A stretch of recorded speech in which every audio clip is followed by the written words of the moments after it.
Alors, je m'appelle Victor Haïm, ma mère s'appelait Renée Cohen, elle a épousé Joseph Haïm, et bon, elle venait d'Égypte, mon père venait de Turquie, mon grand-père maternel venait de Grèce, mon grand-père paternel d'Algérie. Voilà, je suis un condensé de la Méditerranée à moi tout seul. J'étais un enfant aimé par ses parents, il n'y a pas eu de grands soucis.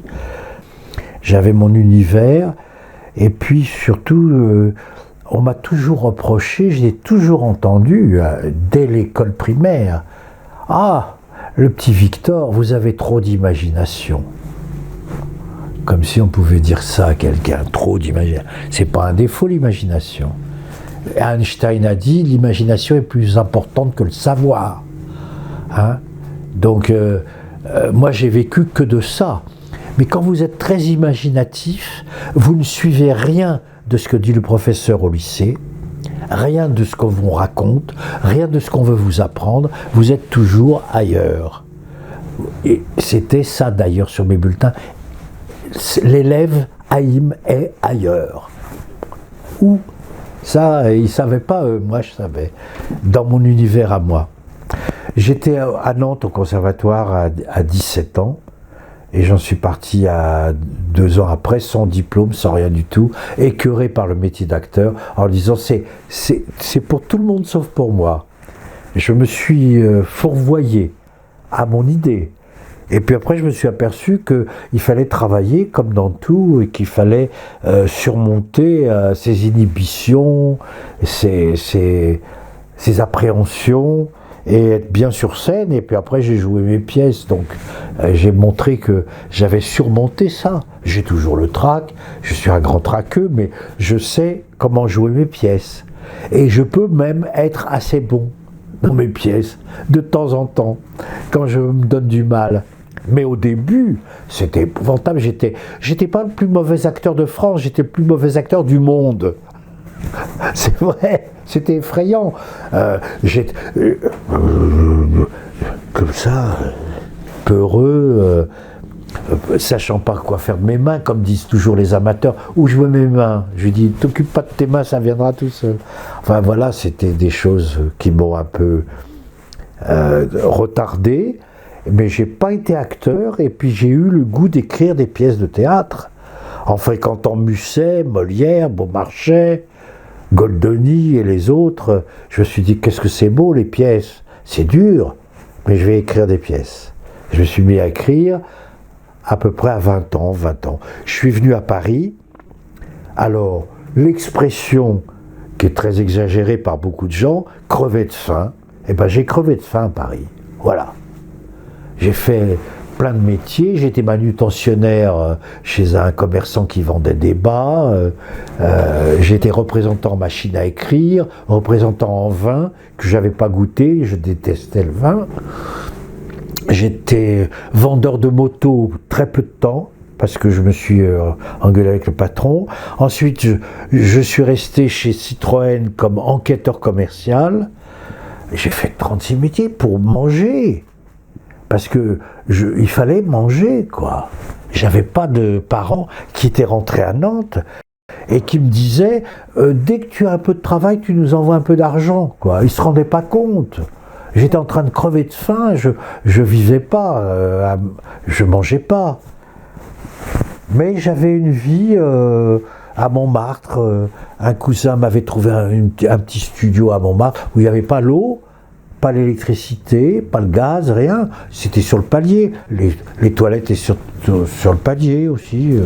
Il faisait froid. L'hiver 54, je suis arrivé en octobre 54. L'hiver 54, ça a été un des plus terribles. C'est là que l'abbé Pierre a mis les choses au point en venant en aide aux gens qui n'avaient rien pour se loger. C'était un hiver terrifiant. Et moi, j'étais dans ma chambre sans chauffage. Sans chauffage.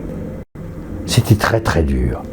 Mais en 54, 55, 56, 57, j'ai écrit déjà des pièces. Aucune n'a été montée. Aucune. C'est dingue. Et en 58, On me dit, Monsieur Haïm, ouais, vous êtes de Nantes? Oui, de Nantes. Eh bien, vous allez au 6e régiment du génie et vous embarquez pour l'Algérie. Donc j'ai fait 28 mois d'armée. Compte tenu de ce qu'on appelait mon niveau, comme j'étais étudiant à l'école supérieure de journalisme, on m'a dit, t'es un intellectuel, toi, alors tu vas être dans les bureaux. On m'a mis à la comptabilité, ils ont mis 2 ans à rectifier mes erreurs. C'était effrayant, effrayant.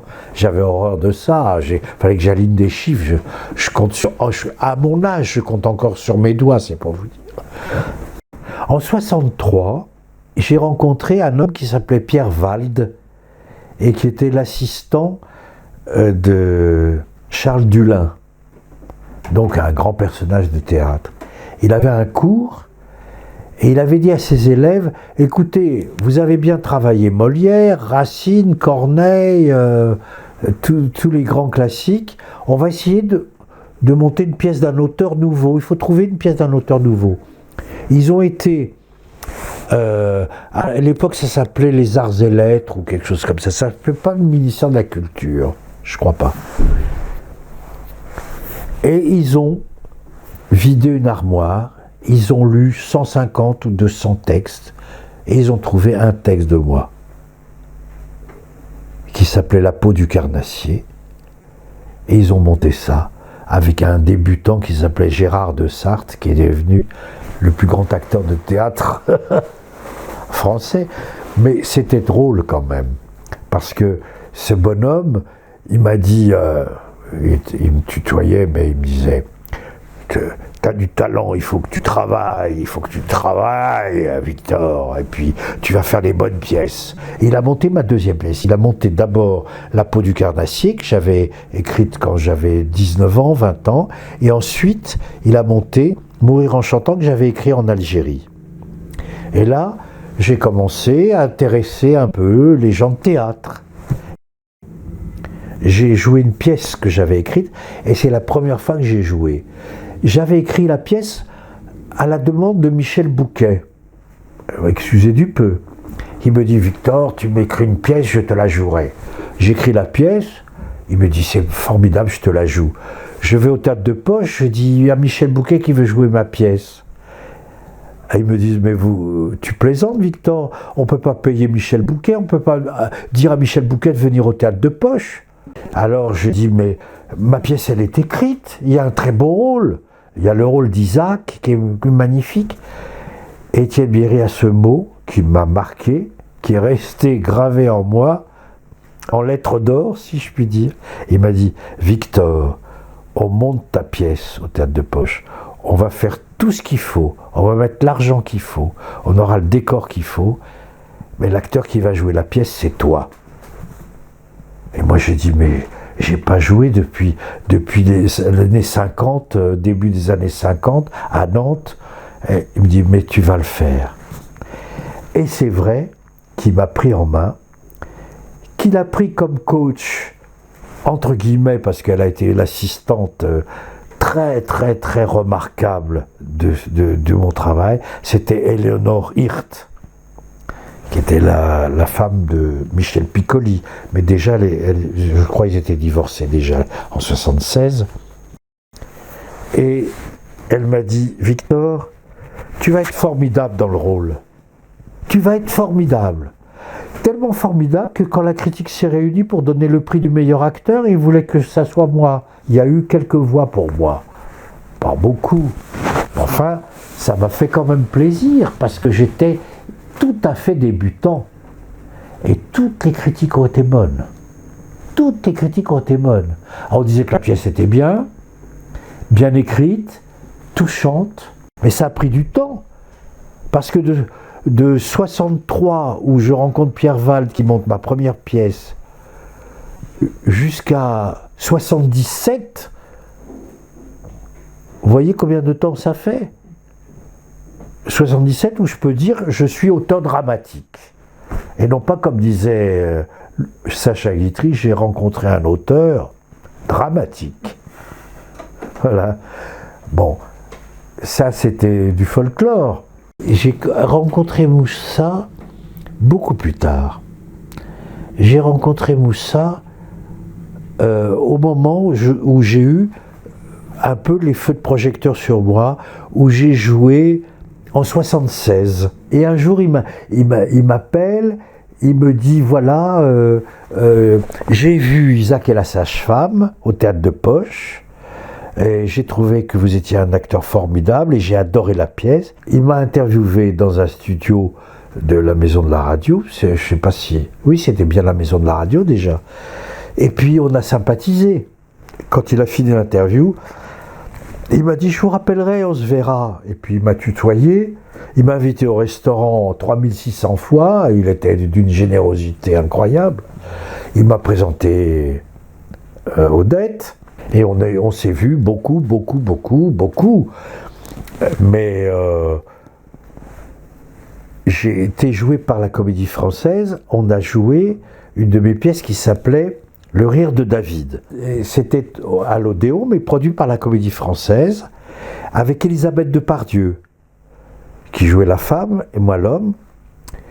Et le lendemain, Moussa m'appelle et me dit, Victor, j'ai de l'admiration pour toi, parce que ce que tu fais dans cette pièce est formidable.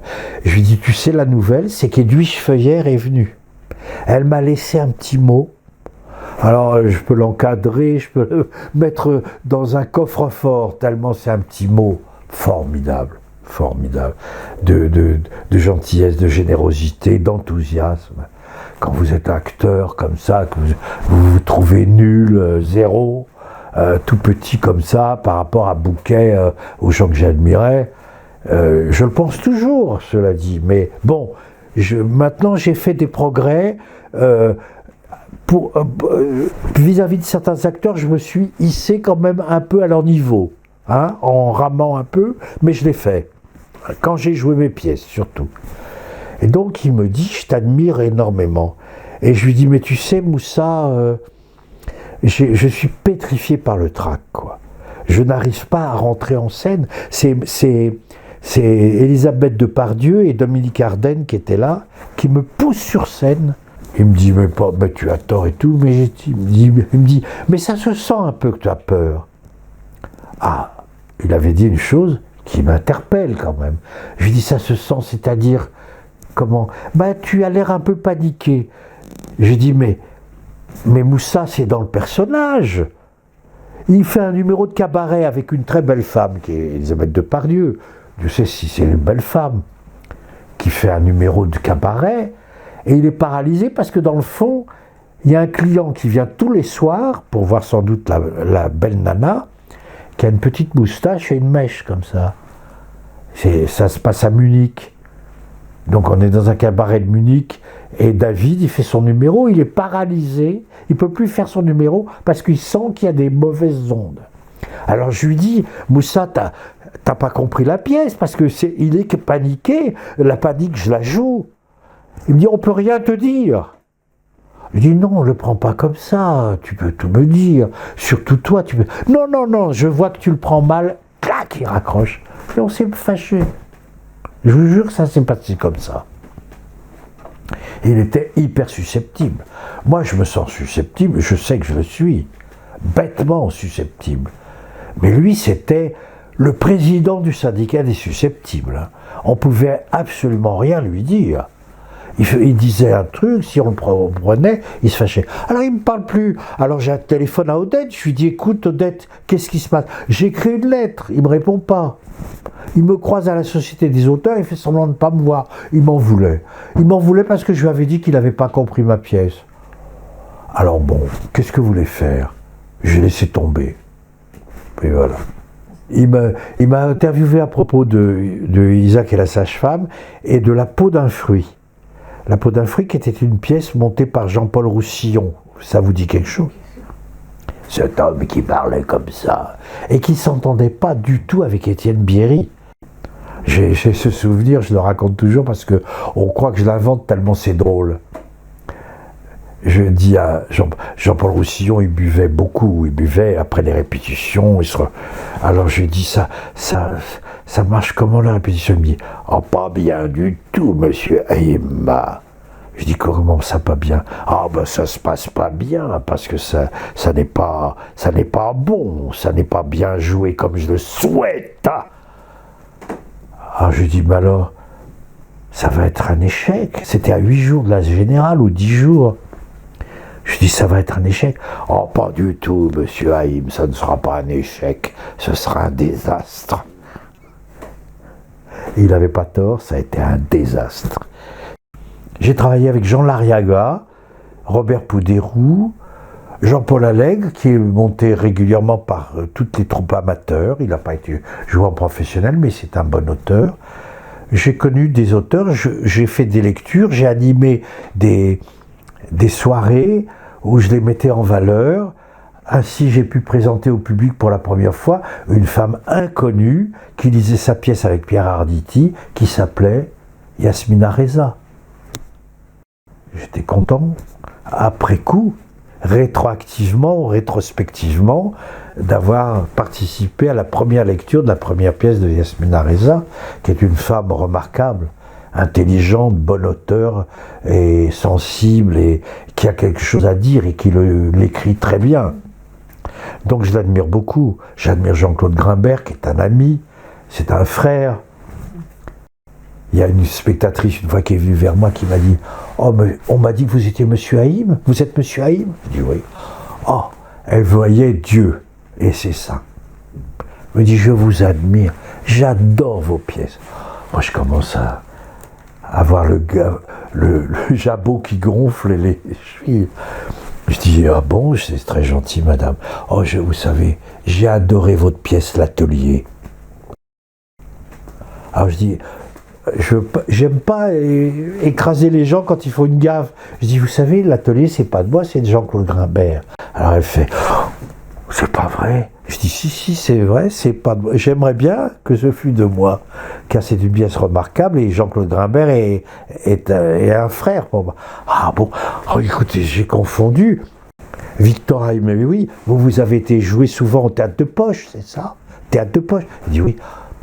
Ben, j'avais vu une pièce de vous au Théâtre de Poche que j'avais adoré. C'était le premier. Je dis, le premier, c'est de Israël Horowitz. Et je vous assure, je ne vous raconte pas d'histoire, elle fait. Monsieur Haïm, je m'arrête là. Au mieux, oui. Voilà ce que j'ai vécu. Ça me fait rire, hein. C'est pas tragique, mais c'est rigolo. Voilà esquisser les heures et malheurs d'un auteur très dramatique, mais qui est heureux. Je suis heureux d'avoir fait ce métier, d'avoir rencontré des gens talentueux. Les rencontres, c'est ça qui compte. Et moi, je me félicite tous les jours d'avoir rencontré quelqu'un comme Moussa et quelqu'un comme Odette. C'était des gens remarquables.